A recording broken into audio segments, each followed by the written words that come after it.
জাতীয় নাগরিক party NCP প্রতীক সংকট নিয়ে সংগঠনের উত্তর অঞ্চলের মুখ্য সংগঠক সার্জিস আলম বলেন, শাপলা প্রতীক নিয়েই নির্বাচনে অংশ নিব। যদি প্রতীক না দেওয়া হয় তবে আমাদের সমাধান হবে রাজপথে। গতকাল বৃহস্পতিবার রাতে হবিগঞ্জ পৌর টাউন হলে আয়োজিত দলের সমন্বয় সভা শেষে সংবাদ সম্মেলনে এই কথা বলেন সার্জিস আলম। তিনি অভিযোগ করেন, বৈধ প্রক্রিয়া মেনেই এনসিপি প্রতীক চেয়ে নির্বাচন কমিশনে আবেদন করে, কিন্তু নির্বাচন কমিশন এখনো কোনো আইনগত বা যুক্তিসঙ্গত ব্যাখ্যা দিতে পারেনি। কেন এনসিপি কে প্রতীক দেওয়া হবে না? সার্জিসের দাবি, ইসি ব্যক্তি বা গোষ্ঠীর প্রভাবে প্রভাবিত হচ্ছে।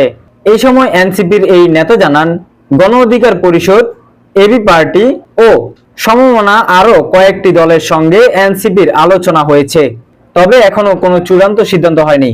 তিনি বলেন, আমরা আলোচনায় আছি, কিন্তু আমাদের প্রধান লক্ষ্য আগামী নির্বাচনে শাপলা প্রতীক নিয়ে অংশগ্রহণ।